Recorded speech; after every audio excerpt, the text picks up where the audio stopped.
All right, let's dive right in. There's a massive shift happening in the world of web development right now. For what feels like forever, when we talked about front-end performance, we were really just talking about one thing, the virtual DOM. But that whole game is changing. There's a new saying making the rounds, and it's a big one. Compilers are the new frameworks. It's a question that probably keeps a lot of us up at night, right? We've got these amazing, powerful tools. React, Angular, Vue, you name it.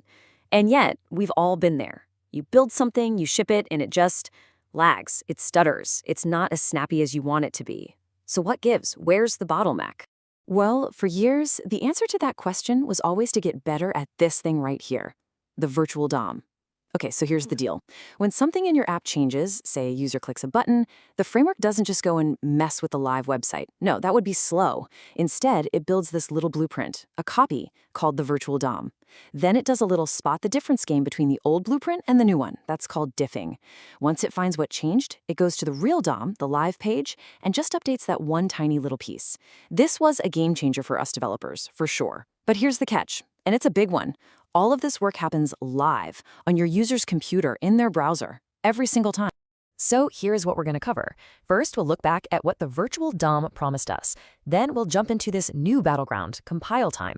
After that, we'll see how the big three are keeping up. We'll even peek into what a compiler-first future looks like, see how state management fits into all this, and then, of course, we'll wrap it all up with the final takeaway.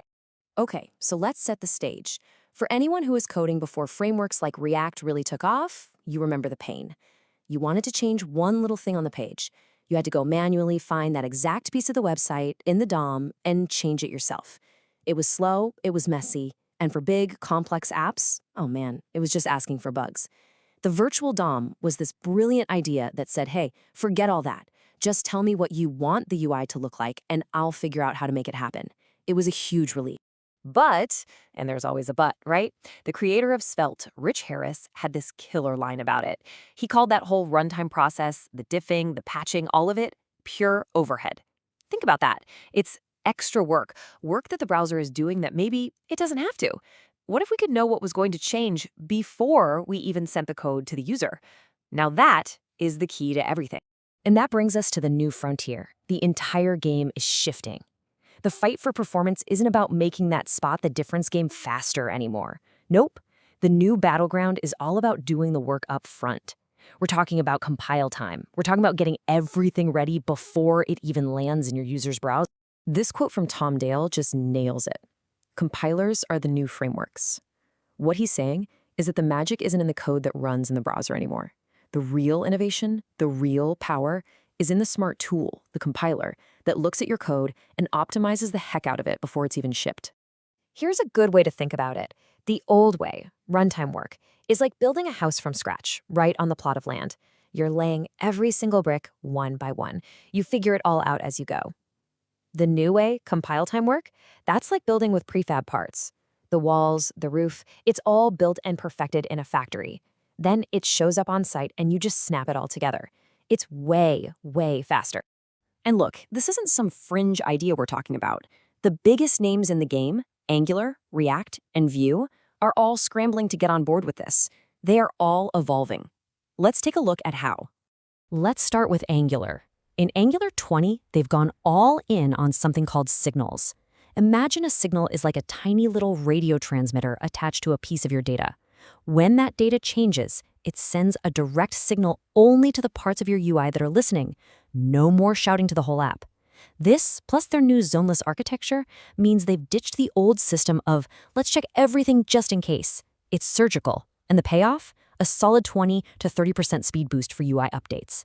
Not bad. Okay, now for React. This is a huge one. With React 19.2, we're getting the React compiler. For years, we React devs have had to manually wrap our components in things like use memo and use callback to stop them from re-rendering needlessly. It was a pain. Well, the new compiler basically says, don't worry about that anymore. I got this. It's smart enough to look at your code and figure all that out for you automatically. It just makes your app faster, right out of the box. It's a game changer. And rounding out our big three, we have Vue. And what they're doing with Vapor Mode, wow. It's maybe the most radical shift of all. You can literally flip a switch, and instead of using the virtual DOM, Vue will compile your components straight into super optimized plain old JavaScript that talks directly to the DOM. It's completely bypassing the middleman. The goal here is just raw, near-native speed. So you can see the trend, right? Everyone is moving towards compilers. But what happens when you take this idea to its logical extreme? Well, to see that, let's look at this really cool library called Million.js. Million.js has this really clever idea they call a compiler-augmented VDOM. So they're not totally ditching the virtual DOM. Instead, they use a super smart compiler that acts like a pre-flight checker. It scans your code and finds all the stuff that's static, the parts that will never change. It then pulls all that static stuff out of the equation. So when it's time for the virtual DOM to do its thing at runtime, it only has to compare the tiny little pieces that are actually dynamic. It's genius because it massively cuts down on the work the browser has to do. And you want to see the results? They're absolutely staggering. Just look at this. This chart shows how long it takes to slap 5,000 new things onto the page. Your standard VDOM approach? Over 4 seconds. Yikes. A more optimized version? Still about 3 seconds. Now, look at Million.js's delta render. 172 milliseconds. That's not an improvement. That's a demolition. We're talking about a completely different universe of speed here.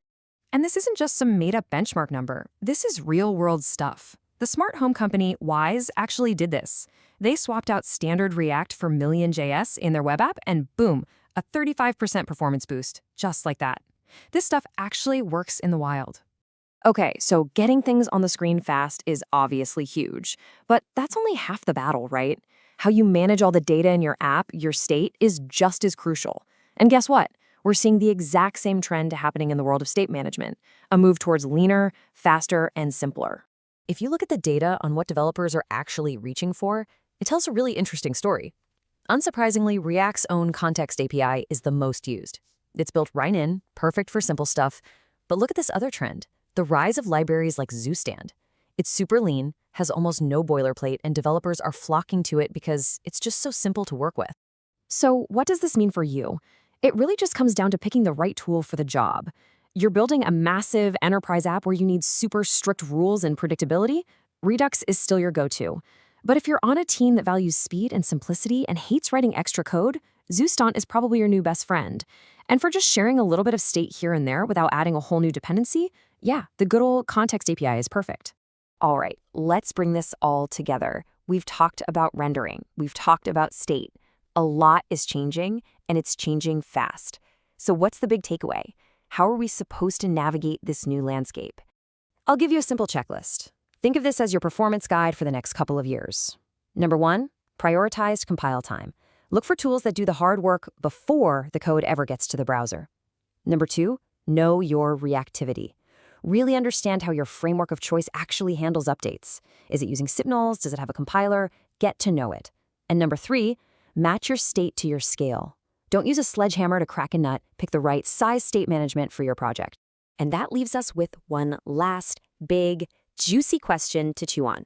With everything we've seen, compilers getting smarter, signals giving us surgical precision, frameworks talking directly to the DOM, is the virtual DOM obsolete? Is this technology that basically defined the last decade of web dev already a thing of the past? Now, the answer isn't a simple yes or no, but I think we can all agree the writing's on the wall. We are entering a brand new and much, much faster era for the web.